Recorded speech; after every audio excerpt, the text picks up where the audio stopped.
Mateo po, chapter 9, verse 1 to 38 po, mga kapatid. So, sabi po dito, tayo po ay magsimula na. Pinagaling daw po ni Jesus ang isang paralitiko at di ba alam naman po natin paralitiko ay hindi makagalaw, di ba nakaratay lang po sa higaan. Baga meron po siyang sakit, di ba nga po. Pero kung in spiritual po na perspective, tayo po iyon nung mga panahon na tayo ay namumuhay pa sa kasamaan ng mundong to, di ba? Tayo po ay nakahiga doon sa libingan natin. Tayo ay nakagapos doon, bound tayo doon, hindi tayo makatayo. Di ba nga po? Talagang para tayong nasa grave. Pero dahil nga po sa boses ng Panginoon, di ba po na ating narinig, na gumising sa atin spiritually, na siyang nagpabangon sa atin, di ba narito po tayo ngayon, nakakakilos, nag-grow, at gayon din po, di ba nilalakaran natin yung pamumuhay at yung landas na nais po ng Panginoon, nalakaran po natin. Ang sa gayon, di ba nga po, ay patuloy tayong mabago hanggang sa maging kalarawan po tayo ulit, di ba, niya, na siyang nawala po yung kabanalan na yun dahil nga po, di ba, sa pagsuway. So, sabi po dito, sa verse 1, sumakay sina Jesus sa bangka, tumawid sa kabila ng lawa at dumating sa bayan kung saan siya nakatira. So, before po kasi nito, ay after po ito nung sermon sa bundok. Yun po yun. Pero after nga po nun, iba po nangaral ang Panginoon. So, after po nun, bumaba na sila sa bundok at ngayon naman po, ang Panginoon po ay siya'y sumakay sa bangka at tumawid po siya sa kabila ng lawa. At dumating po sa bayan kung saan siya nakatira. So, sabi nga po sa verse 2, may mga lalaking nagdala sa kanya ng isang paralitikong nakahiga sa banig. So, dito po na-emphasize natin yung mga lalaking nagdala sa kanya ng isang paralitiko. So, possible, di ba po, ito ay kaibigan nung tao or kapamilya or talagang malapit, di ba po, yung connection nila dito. At ang kagandahan po dito ay talagang dinala po nila. Nilid po nila yung taong to na paralitiko, di ba nga po, na nakagapos sa sakit karamdaman, di ba po, na nakahiga sa banig, sa Panginoong Jesus upang, di ba nga po, ay gumaling. So, doon pa lang po no yung faith ng mga taong to sa Panginoong Hesus. At ganun din yung pagmamalasakit nila dito sa isang paralitiko na to na nakahiga sa banig. Kasi nga po, di ba, ang alam ko po ito yung inakyat pa nila yung bubong. Ito po ba yun? Tapos parang binaklas po nila nang sa gayon, itong paralitiko na po ito ay maibaba. Yes, Sister Nika. Diba, doon pa lang po no, yung pagmamalasakit nila sa taong to. So, dito po natin makikita yung pagmamahal sa kapwa. Diba, na isa po yan sa pinakamahalagang utos, diba nga po una, mahalin natin, ito po yung kabuuan ng kautusan, diba po, mahalin natin ang Panginoon, ang ating Diyos ng buong puso't kaluluwa, pag-iisip, kalakasan, at mahalin natin ang ating kapwa, gaya ng pag-ibig natin sa ating sarili. So, dito po no, makikita natin yung pagmamahal ng mga taong to dito sa lalaking, iba nga po ay nababalot ng sakit karamdaman at yung faith nila sa Panginoong Jesus. At ganun din yung effort nila. So parang tayo din po ito at iba pa pong mga lingkod ng Panginoon na nagalit dito sa daigdig upang di ba nga po maibalik yung mga taong sick spiritually, kumbaga na may sakit spiritually, na kung saan infected ng mga demonic entities, yung kanilang soul, ganun din yung spirit nila, kaya defiled, kaya madumi, kaya meron silang ganun pag-uugali, at yung mind, will, emotion nila, intellect, di ba nga po, ay na-infect din because of those evil spirit. But, di ba nga po, itong mga taong to, di ba, na nire-represente ng mga lalaking, di ba po, nagdala dito sa paralitiko na nakahiga sa banig, ay naroon yung puso, di ba po, na mailapit at mapagaling itong mga tao na malayo pa sa Panginoon. Di ba nga po, para ito yung mga katiwala at gayon din ba mga alagad ng Panginoon na nagkalat dito sa mundo para maiuwi yung mga lost sheep ng Panginoon. At gayon din, hindi lang puron, pati na rin sa prayers, di ba nga po, parang ganito din po yung situation na, kasi meron po ako napanood na testimony, kung kilala niyo po si Sister Erica Timani, meron po doon yung parang, tawag dito, nasa deathbed na siya, talagang yung spirit niya ay kinukuha na niya, yung soul niya, kinukuha na, at yung spirit niya naghihiwalay na sa katawan niya. So, during that time po, ay pinagdadasal siya ng mga nasa paligid niya. Gawa nga po doon sa nangyari sa kanya. At mayroon pa din pong instances na yung nanay niya naman. So, ibig sabihin, yung mga taong yun, inilalapit siya sa Panginoon dahil ang Panginoon lang ang may kakayahang, di ba nga po, magpagaling sa kanya at bumuhay sa kanya. Kasi talagang yung katawan niya ay pa-fade away na sa mundong to at papunta na sa spiritual realm. So, di ba po, doon nilalapit ng mga taong yon, di ba, yung si Sister Erica Timani at napakinggan po ng Panginoon yung kanilang panalangin. So, parang ganun din po iyon, magkaiba lang po yung senaryo. Pero dito po, no, yung pagmamahal sa kapwa, na kung saan nagli-lead, di ba po, para bigay ka ng effort, di ba po, mag-sacrifice ka, parang yung taong yun, di ba nga po, ay mapalapit sa Panginoon. Di ba po, dito talaga yung effort nila, yung pagmamahal nila, at ganun din yung faith nila sa Panginoon. Kasi hindi naman sila mag-effort ng ganun kung wala sa kanilang isipan at sa kanilang puso na mapapagaling ng Panginoong Yesus itong taong to. So, dun pa lang po no, yung faith ng mga taong to. So, sabi nga po dito, nakita ni Jesus, di ba nga po, ang kanilang pananampalataya. Kasi di ba yung effort nila sa pagdala dun sa paralitiko, papunta sa kanya para mapagaling niya. So, ibig sabihin yung mga taong to ay naniniwala na kaya niyang pagalingin itong paralitikong nakahiga sa banig. Diba nga po? Kasi during that time, wala pa naman nung advance, diba nga po, na way of medication sa mga gantong sickness. Diba po? Pero, diba nga po, ang Panginoong Hesus, siya ang ating great healer. So, kahit anong sakit pa yan, di ba po, papagaling niya ng Panginoon.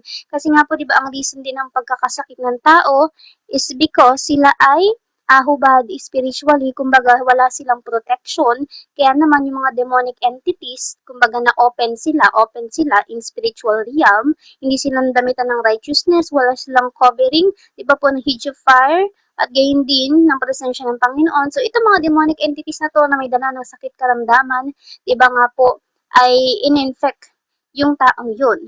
So, dahil dun po, sa sin din na kanilang ginagawa, kaya sila naging hubad spiritually, ay naging reason kaya sila nagkasakit. So, basahin lang din po natin, no, yun ang dito sa may awit 107. So, dito ko po kasi yung nabasa mga kapatid. So, sabi dito, awit 107 verse 17. May nagkasakit dahil sa kanilang likong pamumuhay. So, yun po yung reason. Kasi di ba nga po, bago yan mag-manifest physically, spiritually muna yan nagmula. So, ibig sabihin, yung spiritual nila ay patay at ganun din, di ba, walang protection, kaya naging open sila sa mga sickness. Di ba nga po, dahil sa kanilang likong pamumuhay, at kapag liko yung pamumuhay mo, open yung door mo, spiritually yung puso mo, kaya naman, papasukin niya ng mga demonic entities na magpapahirap sa'yo. At kapag di ba nga po, hindi, kumbaga, walang lumapit or walang nag-stand para sa'yo, di ba nga po nailapit ka sa Panginoon at talagang na-consume ka na ng darkness na yun, so doon, di ba nga po, ang pinaka-worst ay death. Di ba nga po? At sunod po doon, dahil sa pagsuway, ang dinanas nila ay mga kahirapan. So, yun din po pala yung reason, no, kung bakit nagkakaroon ng kahirapan, hindi lang po to sa pera, di ba po, pati na din emotionally at sa iba pang aspeto ng buhay. So, yun po pala yung pinaka-reason, likong pamumuhay at pagsuway, disobedience, kasi nga wala sa presensya ng Panginoon. Di ba, yun, consequences ng mga ginawang kasalanan po. So, di ba po, possible itong lalaking to ay merong ginawa. Di ba nga po na sa buhay niya, di ba nga po na pagsuway at likong pamumuhay, kaya po siya napunta or na-result sa ganyang sakit, di ba, pagiging paralyzed. At di ba nga po, yung higaan na yan, ay nagre-represent din po yan, di ba? Yung nga po, parang libingan, na kung saan nakatali ka dyan, kumbaga alipin ka ng bagay na yan, kasi wala kang kakayahan na tumayo because of your current situation, dahil meron kang sickness. At yun nga po, dahil naging open, baka po spiritually, kaya yung sickness ay na-welcome mo sa buhay mo. But, if you have the presence, kumbaga, protection ng Panginoon, 'di ba? Walang makakadapo sa yung sickness kasi 'di ba yung saan nga yun? Awit 91 ba yun? Wait lang. Psalms 91. So sabi po dito no, sa Psalms 91, so sabi po dito, ayan, so sa verse 9 na po tayo. Sa verse 9 ko po pala basahin. So, awit 91, verse 9. Sapagkat si Yahweh ang iyong ginawang tagapagsanggalang, di ba, ang naging proteksyon, at ang pinili mo, mag-iingat sa iyo'y kataas-taasan. Di mo aabuting, ika'y mapahamak, di mararanasan kahit anong uring mga paghihirap sa iyong tahanan. Sa kanyang mga anghel, ika'y itatagubilin saan mang dako maparoon, tiyak ang iingatan. Sa kanilang mga kamay, ika'y aalalayan, ng sa bato paamoy hindi masaktan. So, dun po no, yung protection. So, but because wala nga pong protection, di ba, yung taong to, spiritually, kasi because of the sin, pagsuway, so naging open siya dun. Pero, di ba nga po, ang pinaka-highlight nito talaga is yung pananampalataya ng mga tao at yung pagmamahal nitong mga kalalakihan na to, or possible kaibigan niya o malapit sa kanya, na inalapit siya patungo sa Panginoon nang sa gayon makareceive siya ng kagalingan. At di ba nga po sabi dito, nakita ng Panginoon, so na-witness niya yung pananampalataya ng mga taong ito sa kanya, na papagaling niya, di ba nga po itong paralitiko na to. Kaya, sabi po dito, kaya sinabi niya sa lalaki, dun po sa paralitiko na nakahiga sa banig, lakasan mo ang iyong loob, anak. Ibig sabihin, di ba, tatagan at talagang manalig. Di ba nga po? At sabi po dito, pinatawad na ang iyong mga kasalanan. So, ibig sabihin nga, di ba po, yung reason ay sin. Kung bakit po siya, di ba nga po, naging paralitiko. So, di ba nga po, katulad na nabasa natin sa awit 107, verse 17, di ba, yun po pala yung reason, di ba po, nung naging tawag dito kung bakit siya nagkaroon ng sakit. Pero dahil nga po 'di ba pinatawad na ng Panginoon yung kanyang mga kasalanan na yun, so ibig sabihin, yung mga demonic entities na nasa kanya, yung filthiness, yung karumihan, or kung ano pa man na naging reason, di ba nga po, para ma-attract yung sickness na yun, yung mga demon entities na nagdala ng sickness na yun, di ba nga po, dahil sa pagpapatawad na yun, di ba, nalinis na, nawala na. Di ba po, yung pinaka-root cause na alis na. At yun nga po, yung mga demonic entities na nag-feast sa kanya because of his sin or yung kasalanan. So, di ba, pinatawad na siya. At sabi dito, laksa mo yung loob, ibig sabihin, manalig ka, manampalataya ka. At sabi po dito sa verse 3, nang marinig ito ng ilang tagapagturo ng kautosan na naroon, so ito po yung mga taong, di ba, may kaalaman patungkol sa salita ng Panginoon, sa kautusan, di ba sila po yung mga nagtuturo, sinabi nila sa kanilang sarili. So, wala pong words na narinig yung katabi nila, yung nasa harapan nila, sa sarili nila mismo sinabi. Di ba po? Di ba may kakayahan tayong sabihin or gawin yung gantong bagay? Na parang sa isip lang natin, inakausap natin yung sarili natin, or kaya naman may sinasabi tayo sa ating sarili. Pero walang lumalabas na voice. I mean, walang lumalabas na words to our mouth. Walang nakakarinig ng ating sinasabi na yun. Kasi sa loob natin mismo yung sinasabi. Naunawaan po. So sabi po dito, no, sinabi nila sa kanilang sarili, nilalapastangan ng taong ito ang Diyos. Kasi nga po, during that time, ay hindi po talaga nila alam na ang Panginoong Hesus ay yung Misaya po, di ba? Na darating. Hindi po nila alam. Kaya, ganun na lang yung kanilang naging reaction. At saka, di ba po, imbis matuwa sila dahil pinagaling, di ba nga po, yung lalaking nakaratay, pinalaya dun sa sickness na yun, di ba po, na gumagapo sa kanya, na nagpapahirap sa kanya, ay question pa nila. Yung nagpagaling, ang Panginoong Hesus, imbis masiyahan sila. Di ba nga po, na nakalaya na yung taong yun sa karamdaman niya. Di ba, nagalit pa talaga sila. Di ba, doon natin makikita, no, kaya sinabi ng Panginoon na hindi handog ang gusto ko, kundi awa. Ibig sabihin, pagiging pagmamalasakit sa kapwa. Kasi ganun yung spirit niya. Di ba po? Ganun yung spirit ng Panginoon. Sobrang mapagmahal, di ba po, mahabagin, at malambot yung puso. Na kahit, di ba, ilang beses na tawag dito, nag-disobey ang mga Israelita, pero kapag humihingi ng tulong, di ba po, talagang yung kalambutan ng puso ng Panginoon na ayaw niya makitang patuloy na magdurusa yung kanyang mamamayan, di ba po? Kanyang inililigtas. Pero dinidisiplina niya din. So, basahin niyo po yung Old Testament, dinidisiplina ng Panginoon. Kasi righteous ang Panginoon, makatwiran siya, at hindi niya pwedeng, ang tawag dito, maging okay na lang sa kanya na patuloy na gumawa ng kasalanan yung kanyang mga mamamayan. Kasi nga, lead to astray, to death, spiritually, destruction yung ginagawa nila. So, doon pa lang po no love. Yung love, mercy ng Panginoon. So, sabi nga po dito, diba after nila makita, masaksihan yon kasi naroon sila. Kaya nga, diba po, nasabi nila sa kanilang sarili, nilalabastangan ng taong ito ang Diyos.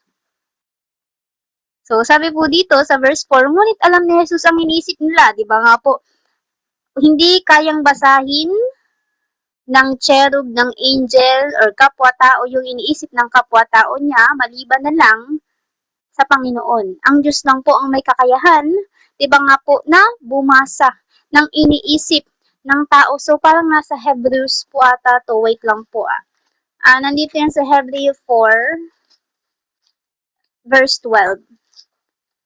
So, sabi po dito, wait lang po sinesearch ko pa dito sa aking Bible. So, sabi dito, Hebreo 4, verse 12. MBB tag 12 po ito, mga kapatid, physical book ang aking babasahin. Ang salita ng Diyos, na siyang ating Panginoong Hesus din po, ay buhay. At totoo naman po talaga. At mabisa, diba, effective, mas matalas kaysa alinmang tabak na sa magkabilay may talim. Diba nga po? Ito'y tumatagos maging sa ikabuturan ng kaluluwa at espiritu ng mga kasu-kasuan, di ba? Ibig sabihin po, ito lang yung may kakayahang maghiwalay ng kaluluwa at espiritu. At nga hindi na mga kasu-kasuan at buto at nakakaalam ng mga iniisip at binabalak ng puso. So, salita ng Diyos, at alam naman po natin na ang Word of God, iba nga po, nasa John po yan, kung di po ako nagkakamali. Iba nga po na ang Panginoon Jesus ay ang salita. Wait lang po Ayan, basahin ko lang. Wait lang, ayan. So, sabi po dito, nang pasimula, so John chapter 1 verse 1, nang pasimula ay naroon na ang salita. Ang salita ay kasama ng Diyos at ang salita ay Diyos. At ang Panginoon Hesus po ang tinutukoy po dito. So, balik na po tayo. So, yun po yung mga kapatid. Ang Diyos lang po ang may kakayahang, di ba nga po, nabasahin yung iniisip ng mga tao. So, dito pa lang po, no, is a clear evidence na ang Panginoong Hesus ay Diyos. Wala nang iba. Di ba nga po, 100% human, 100% God. Kasi nga po, di ba, na-form siya through the Holy Spirit. Wala namang sperm ng lalaki. Di ba nga po? Walang sperm ng lalaki, kundi yung banal na spirito. Di ba nga po, kaya nabuntis si Mary. Pero wala pong nangyaring sexual interaction. Di ba nga po, iyon ay dahil sa kapangyarihan ng Panginoon. So, dun pa lang po talaga na ang Panginoon ay hindi buhat dito sa lupa, siya ay buhat sa langit. Di ba nga po, na siyang naging dahilan para nga po, di ba, magkaroon ng repentance, magkaroon ng salvation, ng redemption, di ba nga po, at kapatawaran ng mga kasalanan nating mga tao. So, sabi po dito, ngunit alam ni Jesus ang iniisip nila, kaya sinabi niya. So, sinabi po ng Panginoon, ibig sabihin, may lumabas na word sa kanya, di ba po? Ito ay sinabi niya, katulad ng ginagawa ko ngayon, may naririnig kayo na sound, di ba po, na mga words, so ganito po yun. So, bakit kayo nag-iisip ng masama? So, doon pa lang po, no, magtataka na dapat na paano nalaman ng Panginoong Hesus yung iniisip nila. At di ba nga po, wala pong ibang kayang makagawa nun, kundi ang Diyos. Diba nga po? At sabi po dito, alin ba ang mas madaling sabihin? So, tinanong po sila ng Panginoon. Pinatawad na mga kasalanan mo? O tumayo ka at lumakad? So, ibig sabihin yung command. Diba po? Yung command na tumayo ka at lumakad. At diba nga po, kapag nagawa talaga yun na tumayo at lumakad, talagang itong taong to ay talagang hindi buhat dito sa mundo. Kasi may power may authority. Di ba nga po na magpagaling? Pero, sinabi nga po dito, alin ba ang mas madaling sabihin? Pinatawad na ang mga kasalanan mo na siyang reason kung bakit itong lalaking to ay naging paralisado o tumayo ka at lumakad. At sabi sa verse 6, ngayon, papatunayan ko sa inyo ng anak ng tao ay may kapangyarihan dito sa lupa na magpatawad ng kasalanan. At iba nga po ibig sabihin ng anak ng tao, di ba 100% human at 100% God. Godly spirit, di ba po? So sabi dito, kaya't sinabi niya sa paralitiko. So muli niya pong kinausap or tawag dito, sinabihan, di ba po? Ang paralitiko, yung tao po, di ba? Na inihatid ng mga lalaki upang pagalingin ng Panginoon. Sabi dito, tumayo ka, buhatin mo ang iyong higaan at umuwi ka. So nagbigay po siya ng command sa taong to, sa spirit na to, na may body, di ba po, sa soul na ito. Di ba, tumayo ka, buhatin mo ang iyong higaan at umuwi ka. At sabi sa verse 7, tumayo nga ang paralitiko at umuwi. So, doon palang questionable na. Di ba nga po na ang taong to ay hindi lang tao, kundi Diyos. Yung authority niya, yung power niya, di ba nga po na through His word, di ba?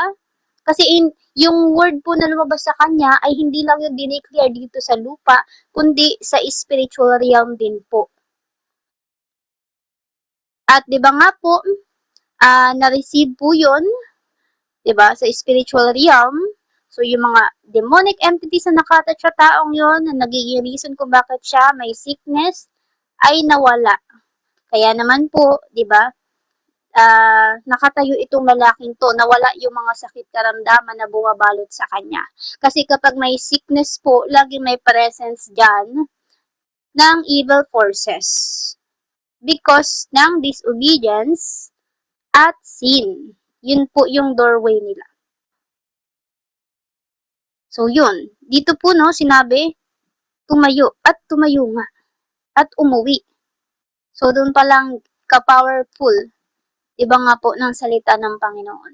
At sabi sa verse 8 na puno ng takot, di ba natakot ng gilalas yung mga tao sa kanilang nasaksihan. Ang mga tao na makita nila ito, so yung mga tao pong naka-witness, at pinapurihan nila ang Diyos, di ba nga po, na nagbigay ng ganoong kapangyarihan sa tao. Kasi during that time, hindi din po nila alam na ang Panginoong Jesus ay ang Diyos. Akala nila normal na tao lang kasi nga po 'di ba parehas nila yung form, 'di ba nga po, yung katawan, yung body, same nila. Katulad ko at ni Brother Jonathan, so parehas kami tao. So ganun po no, parang ganun din po yung kanilang pagtingin sa Panginoon during that time. Ordinary na tao lamang na may authority, 'di ba nga po, na magpagaling ng tao. Kasi sabi nila, pinapurihan nila ang Diyos na nagbigay ng ganong kapangyarihan sa tao. Diba? Kawangis. Diba nga po? So, dito po, no, sa patungkol dito sa pinagaling ng Panginoong Hesus ang isang paralitiko, makikita po natin yung pananampalataya, yung pagmamalasakit nung kapwa-tao sa kanilang kapwa-tao, 'di ba? Yung mga lalaking, 'di ba, nagdala sa paralitiko at gayon din yung reason kung bakit na-paralyze. Yung reason ng sickness, ano yung naging doorway? So kasalanan daw po. Kasalanan yung naging doorway kung bakit nagkaroon siya ng ganung sakit at bakit siya, 'di ba, nabalutan ng ganung sakit at karamdaman na siya nagpapahirap sa kanya. At tanging ang solusyon lamang, di ba po, ang makakapagpagaling sa kanya, walang iba kundi ang Panginoong Hesus. Ngunit di ba nga po sabi dito, yung mga tagapagturo ng kautusan, sila na aware about salita ng Panginoon, di ba nga po ay sinabi pa sa kanilang sarili. Di ba imbis matuwa, di ba nga po, question pa nila ang Panginoon. So doon nga po, di ba, dito parang na-emphasize na hindi talaga handog, di ba po, kasi yung pagtuturo ng kautusan, handog pa din po yun eh. Yun yung offering sa Panginoon nila. Pero di ba nga po gusto ng Panginoon awa, yung kalambutan ng puso, yung pagmamalasakit, yung pagmamahal sa kapwa. At dito din po natin makikita, di ba po, na walang ibang kayang bumasa ng iniisip ng tao, kundi ang Panginoong Jesus lamang, ang Diyos lamang at wala ng iba. At iba nga po, yung kapangyarihan ng Diyos na magpatawad at magpagaling. Kasi sa isang salita niya lamang, di ba nga po, tumayo na yung paralitiko at umuwi. Kasi yung mga demonic entities na naka-attach sa kanya, ay naglipanan na din. Di ba nga po, dahil dito, nalinis na siya spiritually. At gayon din, di ba po, binigyan ng healing. At may protection na din siya in spiritual realm. Kumbaga, covered na siya na wala na yung sickness niya. So, yun po yun. At ngayon naman po, tayo ay darako na sa verse 9. Ito ay patungkol naman po sa tinawag ni Jesus si Mateo or si Levi. Diba? Ang alam ko po si Levi po to dati bago siya naging Mateo. So, sabi po dito, so mababasa din po natin yan. Yes, brother? Okay na, sister. Ayan. Sabi mo na. Sabi nga po dito sa verse 9, umalis doon si Jesus at habang siya'y naglalakad. So, after po nung ganong mga kaganapan, umalis na daw po ang Panginoon roon at habang siya daw po ay naglalakad, nakita niya ang isang lalaking nagngangalang Mateo na nakaupo sa lugar kung saan siya naniningil ng buwis. So, siya po ay maniningil ng buwis, mga kapatid. Sinabi ni Jesus sa kanya, sumunod ka sa akin, at tumayo naman si Mateo at sumunod sa kanya. So, di ba nga po, hindi lang niya napakinggan, di ba po, or hindi niya lang dininig yung sinabi ng Panginoon na sumunod ka sa akin, kundi may action. Di ba po, tumayo si Mateo at sumunod sa kanya. At sabi sa verse 10, habang kumakain si Jesus at ang mga alagad niya sa bahay ni Mateo, nagdatingan ang maraming maniningil ng buwis at iba pang mga itinuturing, di ba po, sa kanilang society, itinuturing na makasalanan during that time. At kumaing kasama nila. Kasi di ba possible itong mga taong to ay kaibigan ni Mateo or katrabaho kasi nagdatingan, maraming maniningil ng buwis, di ba nga po sinabi siya din ay naniningil ng buwis. So, possible na ito po ay kanyang mga katrabaho, mga kaibigan, or kanyang nakakasalamuha sa kanyang everyday life. At sabi po dito, verse 11, nang makita ito ng mga Pariseo, so mga Pariseo naman daw po, tinanong nila ang mga alagad ni Jesus. So, yung mga alagad po ang tinanong, hindi po ang Panginoong Jesus. Bakit kumakain ang guro ninyo kasama ang mga maniningil ng buwis at iba pang mga makasalanan? So, kasi possible po during that time, no, na hindi nila, kumbaga, ini-incorporate yung kanilang sarili sa mga taong makasalanan or yung siguro itinuturing na marumi. Diba nga po, para sa kanila. At diba, question, bakit kumakain? Diba, nakasama, bakit nakikisalamuha ang guro ninyo sa mga maniningil ng buwis at iba pang mga makasalanan?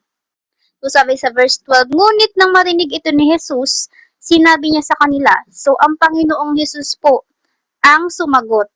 Diba po? Pero ang tinanong, yung mga alagad. Pero ang sumagot po mismo ay ang Panginoong Jesus. Kasi yung tanong din naman, itong ng mga Pariseo ay patungkol naman sa Panginoon. Kaya siya din mismo ang sumagot. At sabi niya, sa kanila, hindi ang mga taong walang sakit ang nangangailangan ng manggagamot, kundi ang mga may sakit. So, itong tinutukoy dito, kumbaga ay may sakit spiritually. Iba nga po, mga makasalanan. Sabi dito, kundi ang mga may sakit. So, kasi ang tingin ng mga Pariseo sa sarili nila ay wala silang ginagawang kasalanan, kundi sinusunod nila o ginagawa nila yung kalooban ng Diyos kahit hindi naman talaga. At iba nga po yung mga Pariseo, ayan ay mga mapagkunwari. So, kung ano yung tinuturo nila, hindi nila ginagawa. Diba? At kung ano yung pinapakita nila, hindi talaga yun yung totoo. Kumbaga, may lies. Diba nga po, pang-front lang nila, yung mga ginagawa nila, iba nga po, para sa Diyos. Pero hindi naman talaga sila namumuhay ng ganun. Kumbaga, sa bibig lang, yung papuri, at hindi nanggagaling sa puso. Malayo yung puso nila sa Panginoon, yung mga pakitang tao. At iba nga po, kinonfronta sila ng Panginoon at sinabi niya na Hindi nga daw po, yung mga taong walang sakit spiritually po ang tinutukoy dito. Nangangailangan na manggagamot. Diba nga po na siyang ang Panginoong Hesus ang tinutukoy na healer. Diba nga po. Kasi possible at hindi possible. Talagang, diba nga po, may reason kung bakit ang mga taong to ay tinawag, diba nga po, na tinuturing na makasalanan. Pero yung pinaka-root cause nun, diba, sila din po ay nakaranas ng possible hindi magandang childhood or may nakapanakit sa kanila o sila ng violence at yung violence din yung naging reason kung bakit sila naging ganun. Kumbaga para ma-defend yung sarili nila at other things pang reasoning. Pero ang pinaka-reason nito is may void sa kanilang mga puso. At yung void na yun, makakapag-feel na ngayong Panginoon at ganun din, sila ay, ang tawag dito, hurt deep inside. Kaya ganun, yung kanilang pamumuhay during that time. At siya din namang, di ba nga po, may apply sa atin sa kasalukuyan. So, bago naging prostitute yung taong yan, nakaranas yan ng molestation, possible siya ay nagahasa or kung ano paman, at bago maging magagalitin ng taong yan, may tao ding nagparanas sa kanya ng ganung klaseng environment. At bago naging, tawag dito, magnanakaw ang isang taong yan, diba, possible, diba po, sa kahirapan, at gayon din, kawalan ng mapagkukunan, o kaya naman, influence ng ibang tao sa kanya. So, lagi pong may reason. Pero diba nga, spiritually, po, naroon, makikita. Pero diba nga, hindi natin, kayang makita spiritually or in spiritual perspective, yung bawat nilalaman ng puso ng tao or kung anumang sugat yung nasa kanilang mga soul. Kaya nga po dito, diba, sinabi ng Panginoon na yung mga may sakit ang nangangailangan ng manggagamot na siyang, diba nga po, willing magpagamot. Hindi katulad po nila, diba nga po, nang tingin sa kanilang mga sarili, diba, spiritually sila na secured, pero hindi po pala. Kasi nga po, sila ay binulag din ni Satan, kasi kung hindi po, magiging malambot ang kanilang puso. But because yung mga evil spirit entities, iba nga po yung naka-hold or may hold sa kanilang spirit na nag-defile sa kanilang pag-uugali at gandi nag-infect sa kanilang soul. So, ganun po yung naging way of thinking nila. So, dito po na hindi lang to tao talaga. May behind spirit sa kanila. Diba po? So, sabi sa verse 13, yes, mga self-righteous ang tingin nila sa sarili nila. At ganun din kasi spiritually blind. Kasi akala nila, tama yung ginagawa nila. Kasi paano mo masasabi na, tawag dito, kasi yung pinaka punot dulo kung bakit nagiging self-righteous ang isang tao is, alam nila na tama yung ginagawa nila, at para sa kanila, yun din, or align yun sa kagustuhan ng Panginoon. Kumbaga, sila ay spiritually blind. That's why. So, sabi nga po dito sa verse 12, ngunit nang marinig ito ni Jesus, verse 30 na po pala, humayo kayo at intindihin nyo kung ano ang kahulugan nito. So, mga Pariseo pa rin po ang kinakausap niya dito. Ang hinahangad ko'y ang maging maawain kayo. Diba nga po, awa ang nais ng Panginoon at hindi ang handog ninyo. Kasi nasa Hagay to wait lang. Andito yun wait. Nakaraan na topic po natin yun. Basahin ko lang po Nandun din po kasi yung patungkol doon. Para mas maging malinaw po. Wait lang po, hanapin ko lang. Hagay. Wait lang. Ayan. 9:37 pala.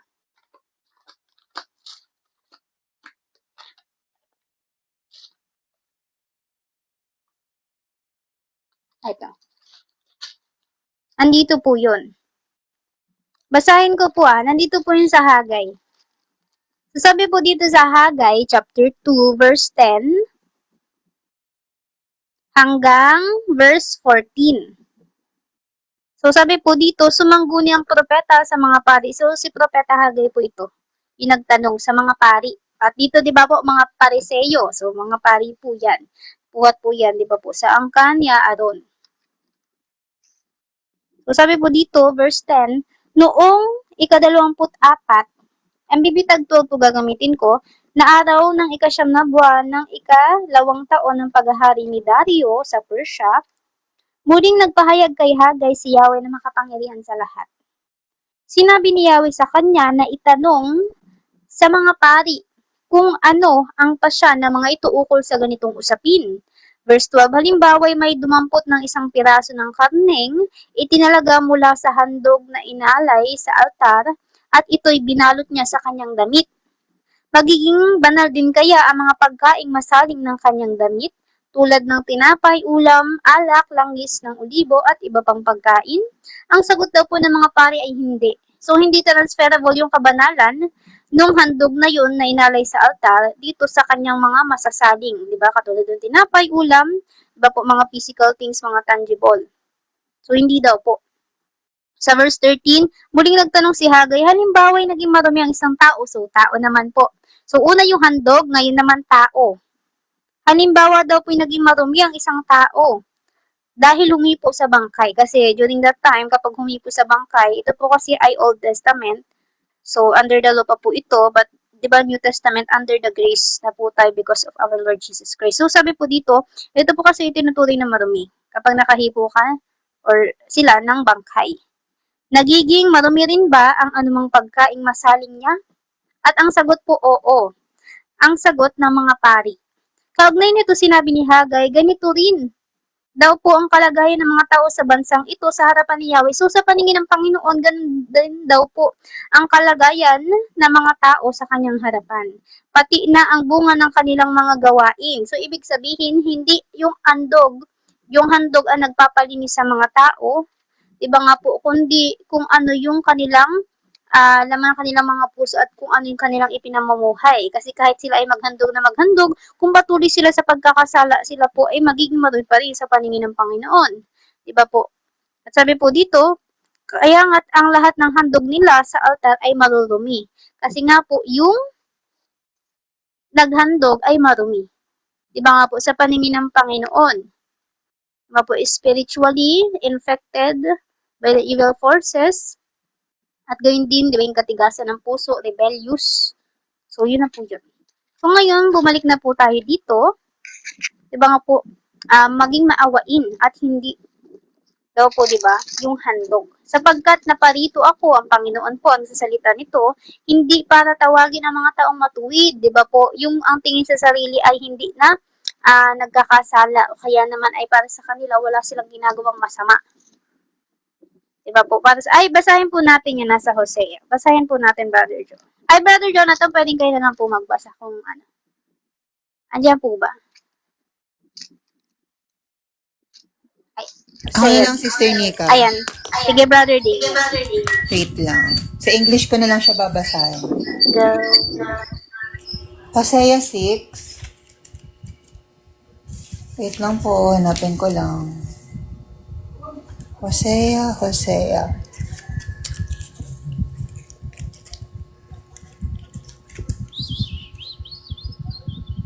Ayun, nakita ko na. Hosea chapter 6, verse 6. Okay, ito na. Hosea chapter 6, verse 6. For I desire steadfast love and not sacrifice, and the knowledge of God rather than burnt offerings. Yun po yun. Amen. Di ba konektado talaga na hindi yung handog, di ba nga po, hindi yung good works in your own way, di ba nga po, kundi yung obedience mo na nagmumula talaga sa puso mo at pagmamahal mo para sa Panginoon at para sa kapwa mo. Di ba? Yun po yung ginalulugdan ng Panginoon. Kasi nga po, di ba, ang Diyos, tinitingnan niya yung puso natin at sa puso, di ba po natin siya nakabatay. Nga po, di ba, nagiging madumi or malinis ang Panginoon ay sa estado ng kanilang puso, di ba nga po na siyang pinagmumula ng mga motibo, di ba nga po, para gawin niya isang bagay at gayon din mag-isip. So, di ba, nagmumula lagi po sa puso ng tao. So, state, di ba nga po, ng kanilang spirit at ganoon din, kasama na po dyan yung kanilang pag-uugali or yung way nga po nilang mamuhay. So, dito po, no, dun pa lang sa paralitiko, diba, yun ay physically sick. Ngayon naman, 'di ba dito naman kala Mateo or doon sa mga maniningil na mga buwis, 'di ba, at iba pang tinuturing na makasalanan, spiritually sick naman sila. At walang ibang makakapagpagaling both physically and spiritually kundi ang Panginoon. 'Di ba po, wala nang iba. Siya lang. At 'di ba kinonfront niya na yung awa, pagmamahal, maging maawain kasi ganun po ang Panginoon. 'Di ba po, yung spirit na ganun ang gusto ng Panginoon. Kasi kapag malambot ang puso mo, ayaw mong nagsasuffer ang iba. So para, 'di ba, matulungan mo silang makaalis sa ganung suffering. Katulad nga po, 'di ba, ng mga lalaking nagdala doon sa paralitiko sa Panginoon, gumawa sila ng way, 'di ba, para mapagaling yung taong yun. So, 'di ba, ganun po yung puso talaga at yung pagmamahal sa kapwa. At hindi yung dito pagiging self-righteous at pagiging perfect in their own perspective, 'di ba? Pagmamahal. Ang gusto ng Panginoon, mercy. Kasi yun po ang spirit na meron siya. At ngayon naman po, tayo ay dumako na sa verse 14. So sabi dito, title po nito, ang katanungan naman po tungkol sa pag-aayuno, o di ba po, pagpa-fasting. At di ba nga po ang pag-aayun, ayan po ay nagpapakita ng pagiging humble sa harap ng Panginoon at pagsandal o pag-rely sa Panginoon, lalo na sa mga tribulation at nangyayari. Kumbaga, nakarely sa God's hand, yung gagawin ng Panginoon sa bagay na yun. So, di ba nga po, ginawa po yan ni Moises, ginawa din po yan ni Esther, ang alam ko po si Daniel ginawa din po yan, at iba pa po mga character dito sa Bible, di ba po ginawa nila yan, na kumbaga naglin sila sa kapangyarihan ng Panginoon sa magagawa ng Diyos dun sa kanilang current situation. So sabi po dito sa verse 14, lumapit kay Jesus ang ilang mga alagad ni Juan na tagapagbautismo at tinanong siya. So mga alagad daw po ito ni Juan.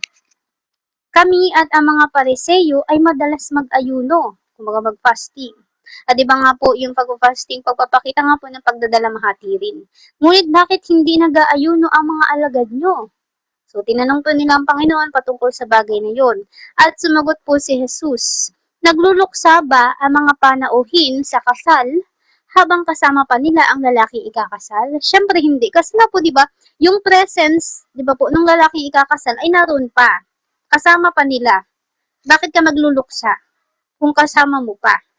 'Di ba po? Ngunit darating ang araw na kukunin sa kanila ang lalaking ikakasal na siyang tinutukoy din po ay ang Panginoong Hesus. 'Di ba nga po? Tayo yung bride, yung church niya, tapos siya naman po yung bridegroom. 'Di ba? Nakukunin tayo at dadala sa kaharian niya. 'Di ba nga po? Doon tayo magkakaroon ng buhay, kasama po siya. Kapag tayo po ay naging tapat hanggang wakas. 'Di ba nga po? At talagang naging martyr para po sa kanya. Sabi po dito, at saka sila mag-aayuno. Diba po? Darating daw po yung araw na yun, nakukunin. So, diba nga po, yung presence, diba nga po, physically, diba nga po, ay isi-separate. Pero diba nga po, after ng Panginoon mag-ascend sa heaven, ang nag-descend naman na yung Holy Spirit, yung Spirito niya naman. Pero, diba, hindi na physically nakikita to the naked eye, diba, nararamdaman. Pero in spiritual realm, diba nga po, kapag niloob ng Panginoon, ipinapakita niya yung mga ganong klaseng mga bagay. At sabi po dito, saka sila mag-aayuno. So sabi sa verse 16, wala daw pong nagtatagpi ng bagong tela sa lumang damit. So dito pa lang po, no, hindi compatible. Kumbaga, hindi compatible sa situation. Diba po? Kasi walang nagtatagpi ng bagong tela sa lumang damit.